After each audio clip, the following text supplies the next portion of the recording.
Man, I wish Anthem was successful. Bouncy just said in the chat that EA paid Ninja $1 million to stream Apex. That's true. I mean, I saw that article as well. Yeah. I just found it not that long ago, and I put it somewhere. I will look it up, but just it is true. If that is it true? Is it? It's yeah, true. no, it's true. And to be honest, that's cheap. I think that's too cheap. At one point, you think that's too cheap? Yes. Ninja I think parties were going to disclose the amount, like they were asked a couple of weeks ago, and neither party commented. But it's interesting to know that was the figure. I think.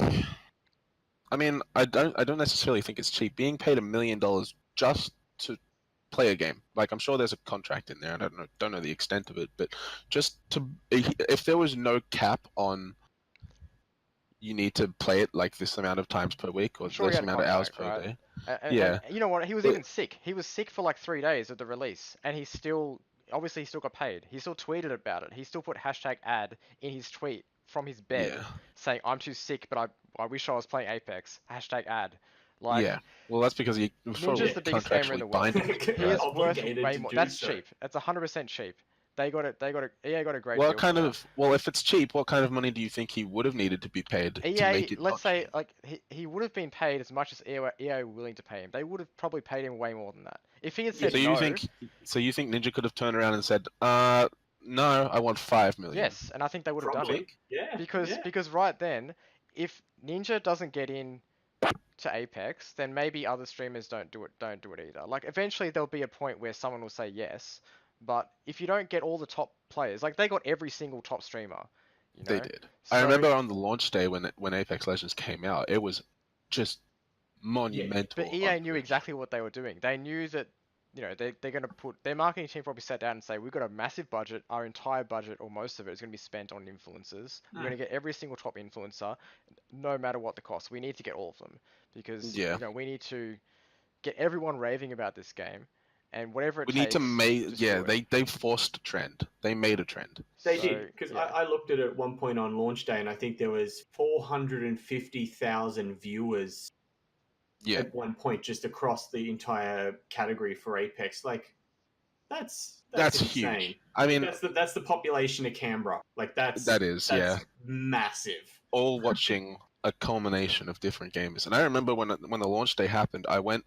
It's the only time I've ever seen Shroud over 100,000 viewers for more than like 5 minutes. Yeah, he had 150, nearly 200,000 viewers for like 6 hours straight. Yep, that's almost double the which is the MCG capacity. Like just and that is just massive. Just think grand scheme of things, right? Now, Shroud and all the big stream, or some of them, are still playing Apex, and their contracts have ended, so they're still playing it. So it's a good game. Yeah, that's the thing. It's like, you got to make it a good game first, and then through extras, you know, through the correct marketing and the correct launch, that you can turn it into the biggest game in the world, which is what they did. So congrats to them. I think, unfortunately, though, just a little downside to it. The only sad part is that it took copious amounts of money to get that sort of pedigree going, which, I mean, if you've got it, awesome, go ahead by all means, but it is a little sad to see where it's kind of gone to the point where we have to pay people to promote our game instead of just making a good game and having people enjoying it again of like it is sad. It's a little bittersweet more than it is sad. Like it's on the line of gaming has come conglomerate and it's gone commercial. Well, it's because it's so big. You just you have to just invest money to pierce through. It's not like of streaming and marketing. So like it's not like we're sitting down playing Conker's Bad Fur Day anymore. You know. Oh man, I wish I was playing Conker's Bad Fur Day. I think we all wish we were playing Conker's Bad Fur Day.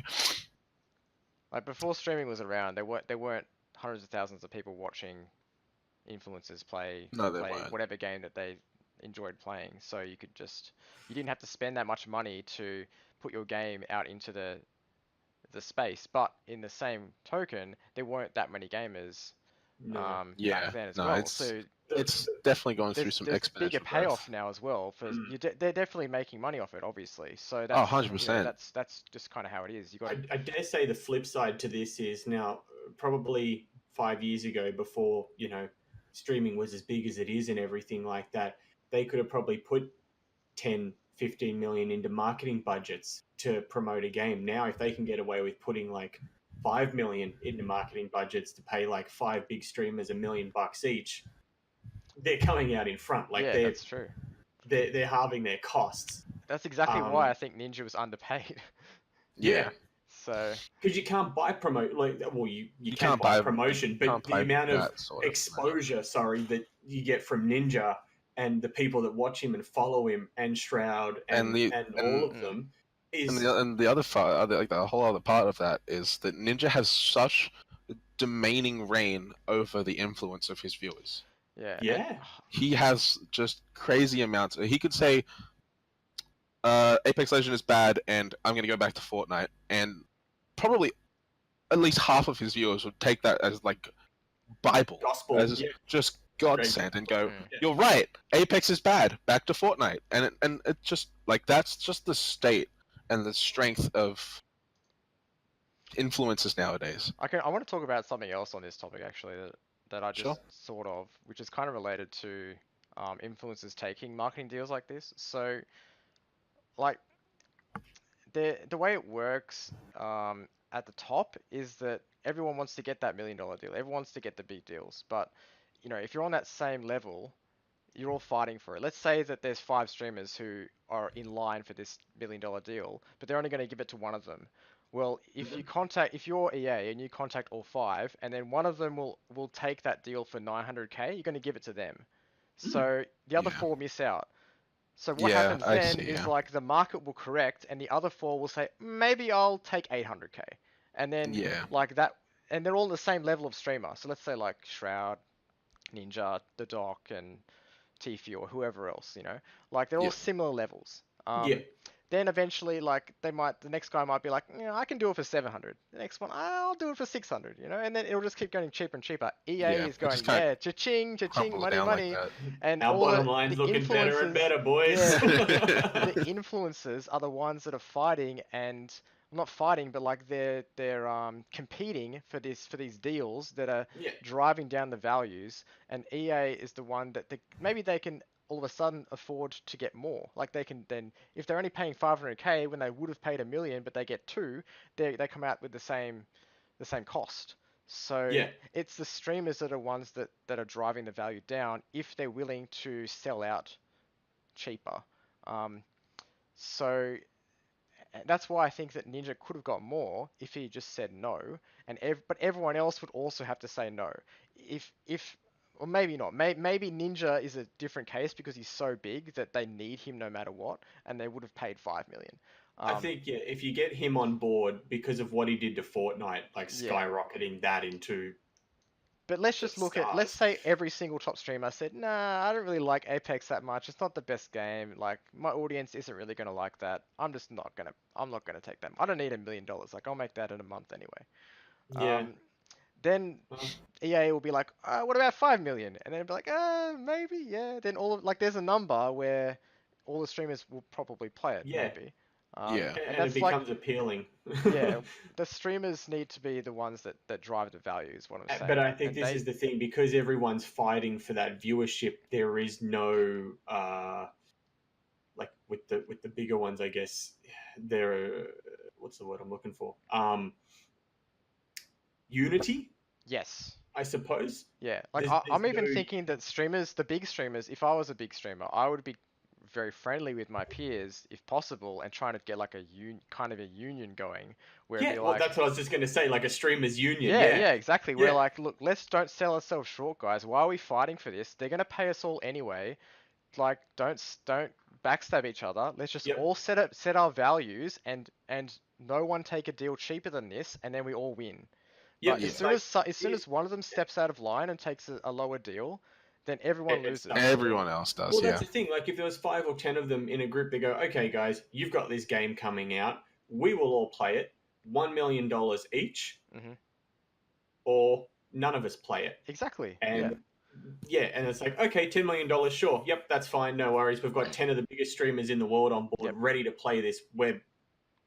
That would be a smart thing to do, and I'm sure that I think that eventually this will happen, and you might even see companies that manage the streamers that do that for them, you know, that contact video games and say, we've got a group of the best streamers in the world. These are their rates. If you don't like them, you don't get them. And yeah, and I guess that's because everyone's like their own. They're all a sole trader sort of thing, like their own like business. There's no, yeah.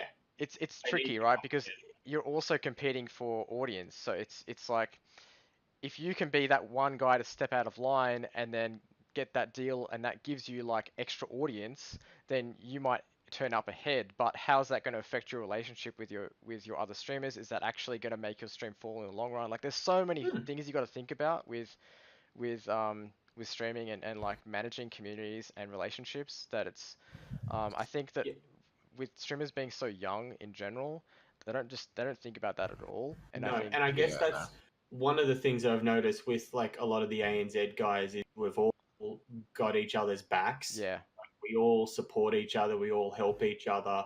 Yeah. And 100%.